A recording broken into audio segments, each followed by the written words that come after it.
Bienvenidos a Putumayo al Día Noticias, el informativo donde describimos, documentamos y analizamos los acontecimientos diarios, las declaraciones, las políticas o cualquier iniciativa que puedan afectar a nuestra sociedad. Informamos y transmitimos opiniones y comentarios sobre nuestros hallazgos. Putumayo al Día Noticias, con información de interés para ampliar la opinión y el debate público. Putumayo al Día, director Jesús Bernal. 12:01 del mediodía, iniciamos a esta hora nuestro espacio informativo, como es costumbre, la edición del mediodía Putumayo al Día Noticias. Vamos inicialmente con el balance de lo que ha sido los efectos del sismo que se registraron en epicentro de San José del Palmar, en el departamento del Chocó. Las cifras siguen aumentando desafortunadamente. Se ha dado un último boletín, 224 personas se dan como fallecidas. De esas 224, muy pocas han sido identificadas, alrededor de unas 25. La ciudad de Cali registra 188 personas desaparecidas y hay alrededor de 1.000 personas que han sido atendidas como lesionados, como heridos y heridos graves. Vamos a escuchar el balance de lo que ha sido los datos que se han recopilado desde la Presidencia de la República y desde Asocapitales. El balance oficial más reciente del terremoto de magnitud 7.4 ocurrido el lunes 10 de agosto de 2026 registra al menos 224 personas fallecidas, más de 1.310 heridos y reportes de desaparición o personas atrapadas que se concentran principalmente en ciudades como Cali con 188 personas desaparecidas. Resumen general de cifras, actualizado al 11 de agosto de 2026. Fallecidos. Al menos 224 personas confirmadas de acuerdo con el monitoreo en tiempo real de la Asociación Colombiana de Ciudades Capitales, Asocapitales, y reportes de cadenas aliadas como CNN en español. Heridos, más de 1.310 personas registradas con lesiones de diversa consideración.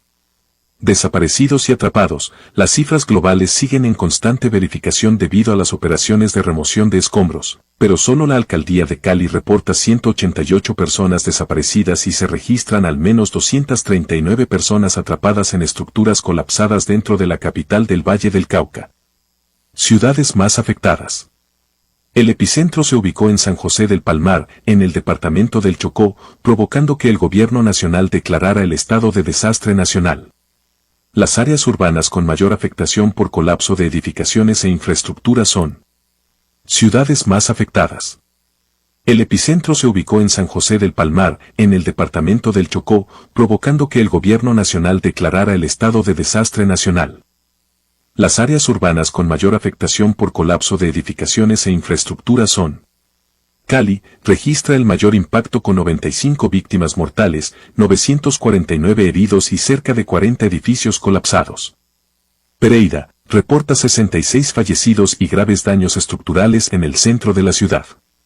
Manizales y Quibdó, permanecen bajo alerta roja junto con las anteriores ciudades debido al riesgo de réplicas y edificaciones inestables. Al tratarse de una emergencia en pleno desarrollo, los organismos de socorro locales y el puesto de mando unificado continúan actualizando los datos conforme avanzan las labores de rescate. Estamos en Putumayo al Día. La actualidad informativa en Putumayo al Día. El tema para hoy en Putumayo al Día. 12 del día, 5 minutos, 12:05 minutos. A partir de hoy, durante todos estos días del mes de agosto, estaremos escuchando voces a través de las entrevistas y los reportajes que vamos a recoger, porque resulta que por estos días se conmemoran 30 años de los acuerdos de Orito Putumayo. Recordemos bien, los acuerdos de Orito Putumayo están enmarcados en lo que conocimos popularmente como los paros cocaleros, que se registraron en departamentos como Caquetá, Putumayo y Guaviare. Pues hace 30 años, ya 3 décadas han pasado, y los acuerdos firmados ¿cómo se llama? Ya en Orito, en el Salón 31 de Marzo, que pertenece a la estatal Ecopetrol, fue testigo del albergue durante una gran cantidad de días de delegados del gobierno nacional y delegados de los líderes comunales y de los líderes y dirigentes del departamento del Putumayo. Hoy tenemos en nuestra mesa de trabajo, lo queremos saludar con las muy buenas tardes, nos agrada saludar al ingeniero Julián Vallejo, hijo de esta tierra, hijo de Puerto Asís, quien ha estado liderando todos los procesos que tienen que ver con el sector agrícola, el sector productivo del departamento del Putumayo. Bienvenido, ingeniero Julián, nos agrada saludarlo. Buenas tardes, muchas gracias Jesús y saludar a todos los oyentes de esta emisora.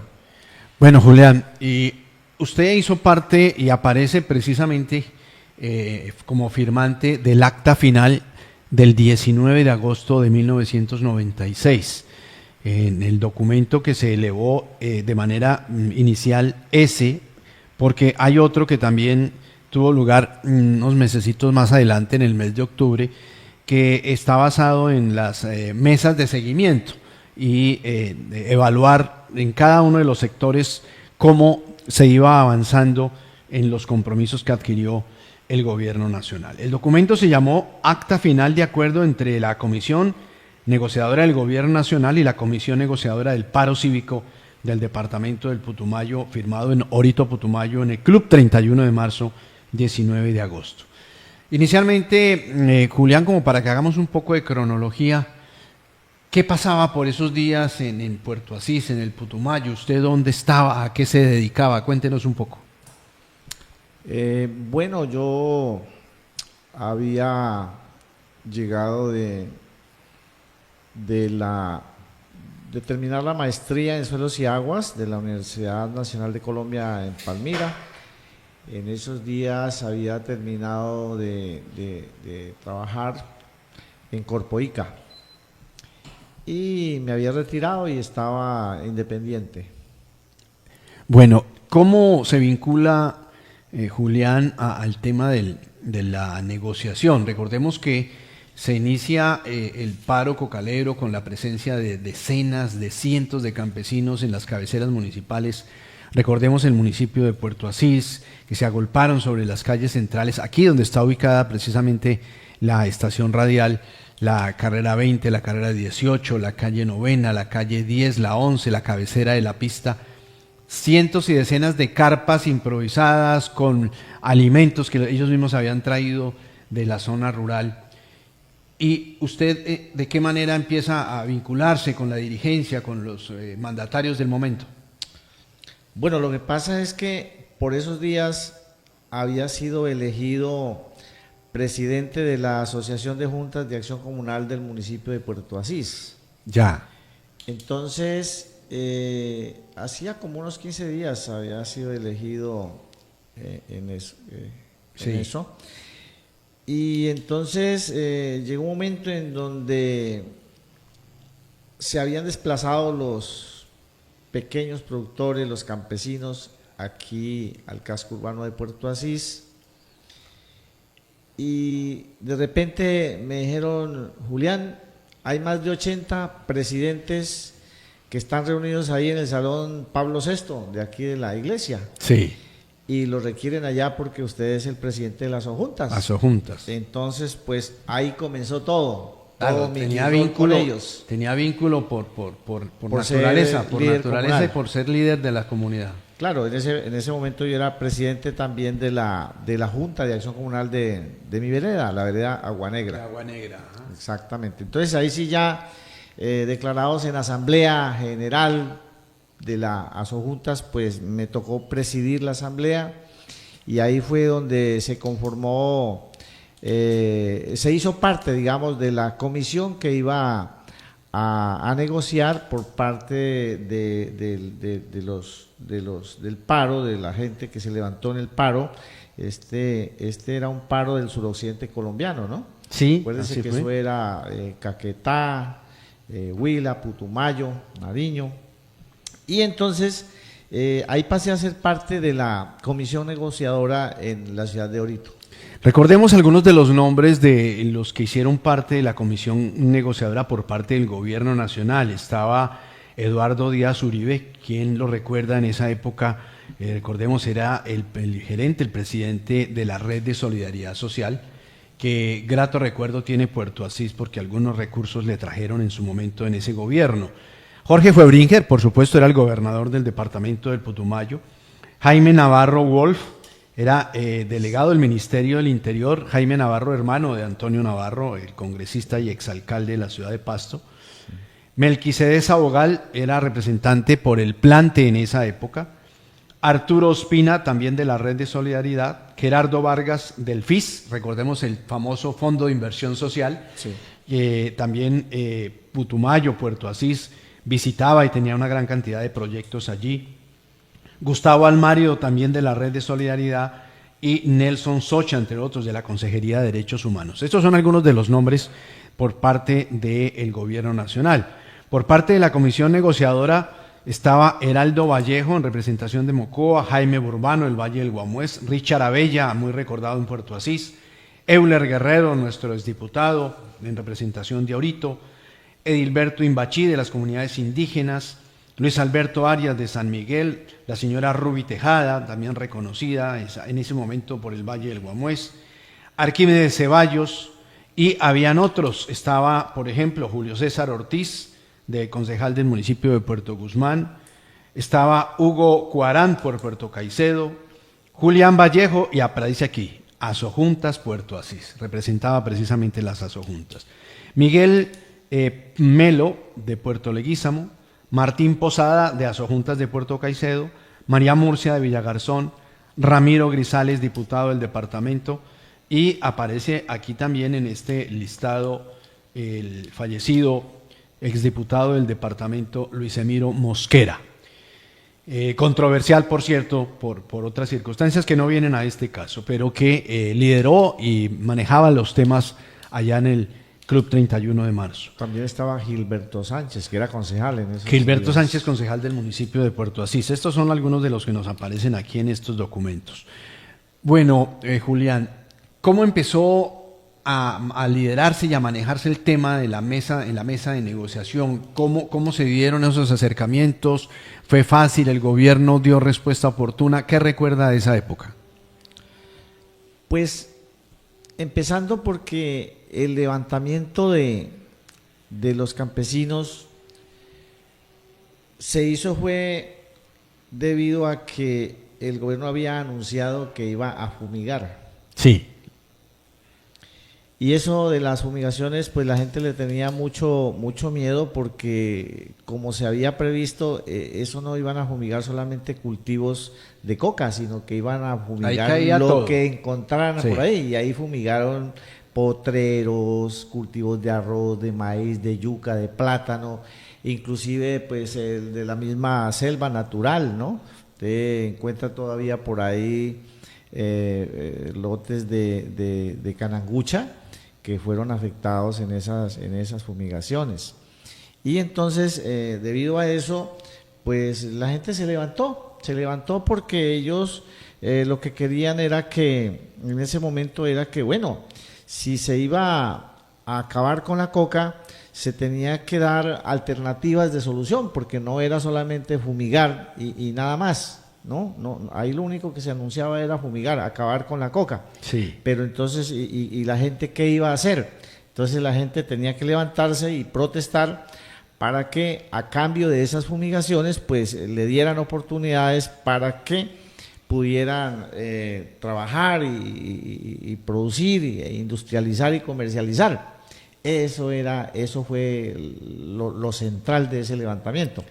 Y obviamente que eso fue lo principal, pero pues ahí luego comenzaron a unirse en otras fuerzas populares, sindicatos, todo eso, y entonces ya se comenzó a hablar de todas las obras que se hacían necesarias acá en el departamento, como era la electrificación. Acuérdense que en ese tiempo era con plantas de ACPM que daban por horas. La vía Mocoa-Pitalito apenas se había acabado de hacer, estaba todavía en malas condiciones, entonces se buscaba que se pavimentara, y así muchas obras más que se comenzaron a solicitar allí, acueductos, ¿no? Acueductos veredales en las mismas ciudades, Y muchas de esas cosas pues se han ido desarrollando poco a poco, pero muchas otras estamos ahí quedados. Por ejemplo, vaya, mire Puerto Asís. Sí, ¿No? en ese balance, dentro del documento, como usted lo argumenta, Julián, está la electrificación que ya venía avanzando relativamente. Recordemos que la electrificación llega a Mocoa en el 97 y a Puerto Asís llega en el 98. O sea que más o menos venía avanzando el proyecto. Y el mejoramiento de la carretera, pues apenas lo vimos unos años después, aunque ya estaba abierta, pero era una trocha. Sí. Bueno, usted argumenta también, obviamente se pidieron otros elementos en el marco del documento. Aprovechemos que estamos sentados y negociemos, hagamos el acercamiento. Pero básicamente frente a ese tema de los proyectos en el sector campesino, Julián, que me imagino que fue el gran debate, los temas más álgidos y más profundos era efectivamente cómo tratar de apoyar el sector campesino con todas sus necesidades. ¿Cómo se trató este tema? Bueno, entonces como el tema fundamental era el agropecuario, es decir, la producción, la coca, entonces inclusive el eslogan por esos días era por un Putumayo sin coca y sustentado en una economía solidaria, rentable y sostenible. Entonces era plan de desarrollo integral de emergencia con planes, proyectos y acciones integrales. Sí. Eso Ajá. era la respuesta y eso era lo que se buscaba y eso fue lo que se trabajó. En eso nos llevamos unos cuantos días produciendo ese documento. Bueno, Julián, hagamos un pequeño paréntesis de pronto para que si recuerda alguna anécdota por esos días, los viajes desde Puerto Asís, tocaba ir hasta Orito, quienes tuvieron la oportunidad, que eran muy pocos, iban en helicóptero con el alcalde o el gobernador, pero el resto tenían que irse por tierra, carretera destapada. ¿Qué recuerda así una anécdota particular de todos esos días que tocó estar allá?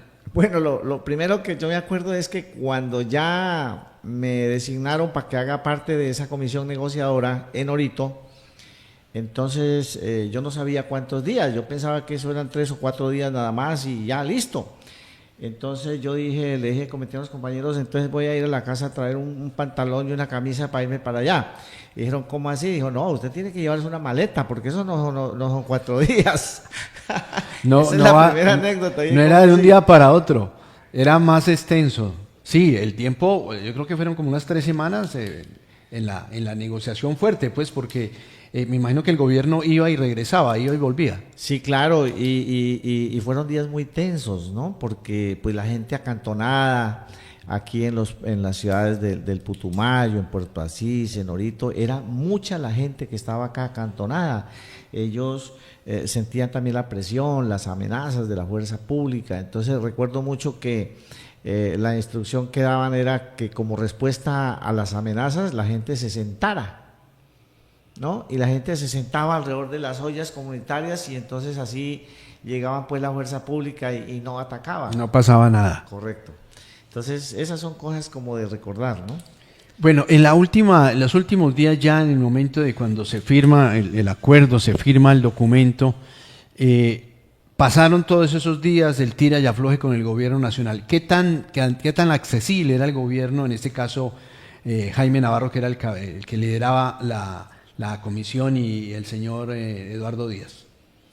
Pues Eduardo Díaz lo conocíamos porque mantenía mucho en el Putumayo por esos días. Sí, bueno, las reuniones de ese entonces como ahora no han cambiado, ¿no? El gobierno como a no dar y la gente pues a exigir. Exacto. ¿No? Y entonces se daban ahí unas discusiones bastante enconadas allá en ese club en Orito. Y cuando las cosas se ponían así como duras, que el gobierno no quería ceder, pues entonces la gente comenzaba a moverse, ¿no?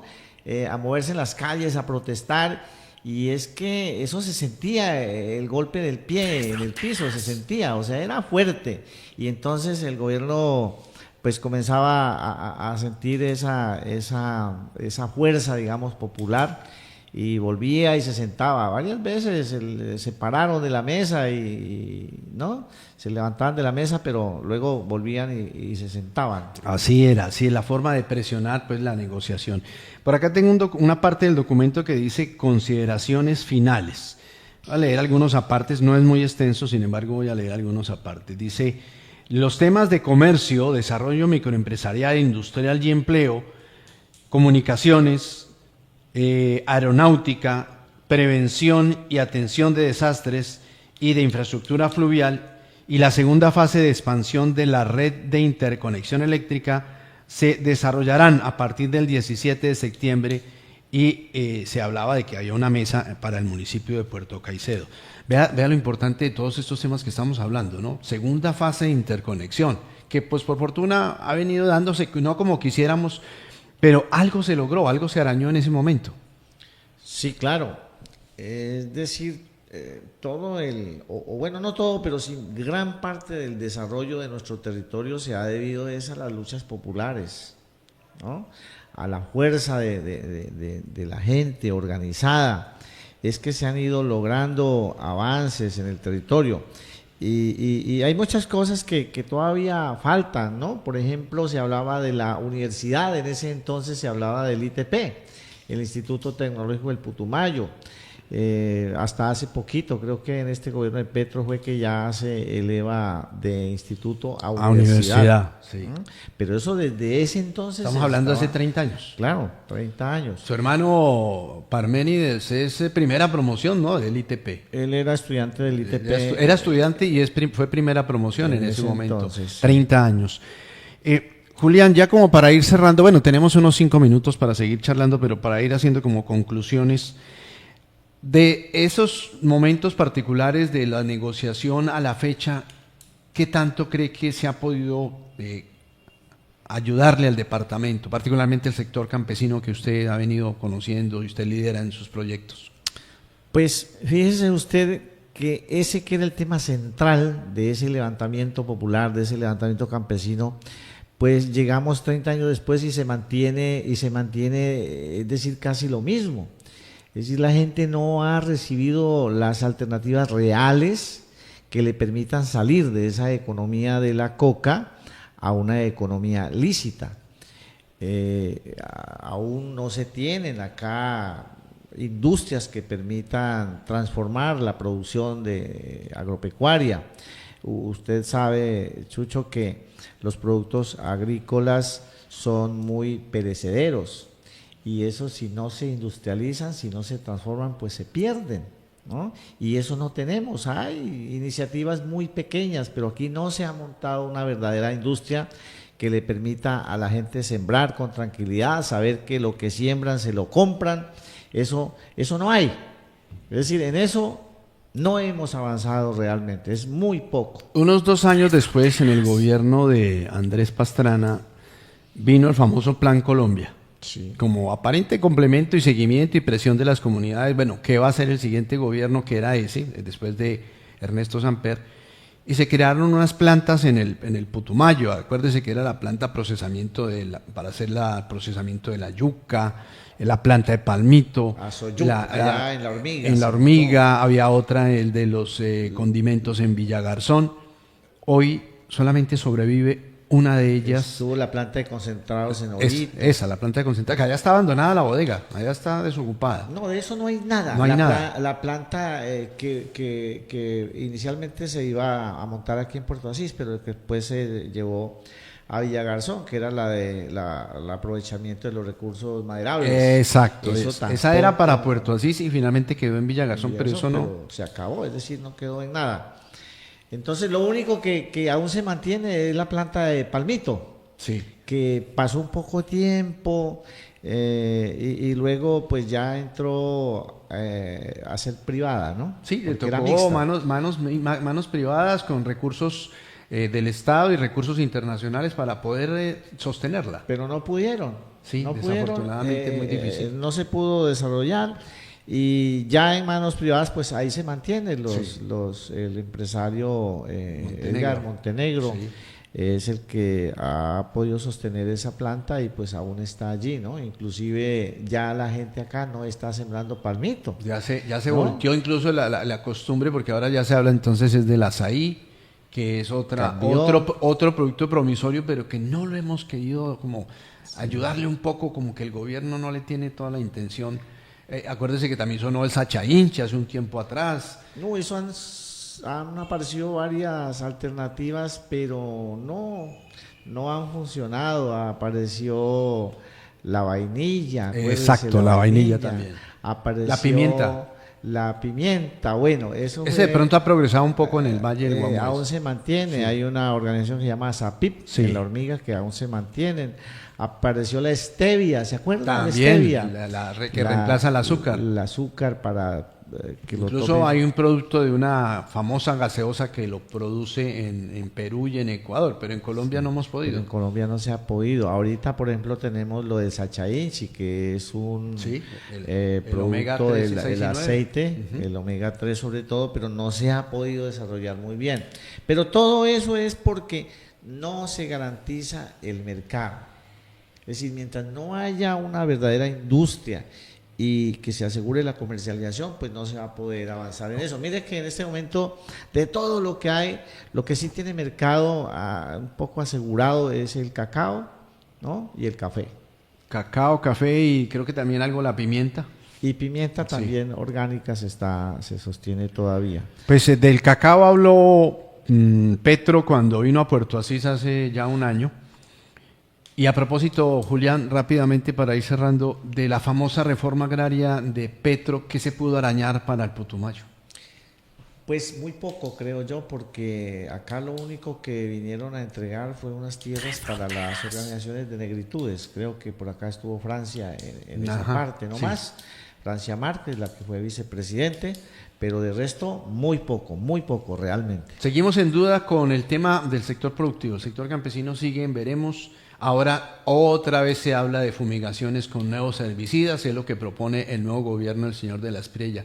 Creo que seguimos como en tablas con el tema del campo. En eso de verdad no hemos avanzado.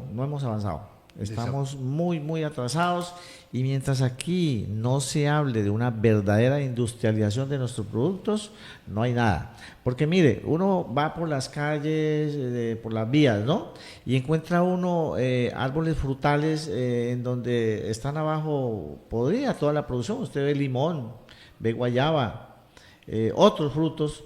Piña, inclusive, se pierde. No se está cosechando. Se pierde. Exacto. Se pierde, se pasa, porque eso satura el mercado. Entonces, ¿quién va a comprar? ¿No? Pero si hubiera una industria grande, digamos, que compre toda la producción, yo me imagino que hasta los niños salen de la escuela, recogen limones y llevan a vender. Centro de acopio, falta. ¿No es cierto? Eso. ¿Y qué nos puede servir y qué puede aportar la construcción del puente nuevo sobre el río Putumayo, que esperemos arranque el próximo año? No, pues de eso sí mejor hasta ahora yo me reservo. Esperemos a ver, porque no. Todavía no sabemos qué va a pasar, si nos va a ayudar o no. Pues Julián, el tiempo desafortunadamente corre muy rápido en esta media horita. Queríamos charlar un ratito con usted y pues yo creo que tenemos oportunidad para hacer otro programa e ir profundizando en estos temas. Quiero agradecerle a usted, ingeniero Julián Vallejo, por haberme acompañado en estos minutos, y vamos entrándonos ya en el cuento de los acuerdos de Orito de 1996. Mil gracias, ingeniero. Muchas gracias, Jesús y oyentes. Ahí escuchaban entonces este primer espacio haciendo remembranza de lo que fue los acuerdos de Orito 1996 en el mes de julio y agosto. 19 de agosto se hizo la firma del documento en el Club 31 de marzo. Se nos ha agotado el tiempo. A ustedes gracias por su grata compañía. Los dejamos con mensajes de muchísimo interés para ustedes, nuestros amables oyentes. Sigan en la cordial sintonía de los 96.3. Hasta pronto. Vuela, vuela. Se viene el Festival de Cometas, Tres Fronteras FM.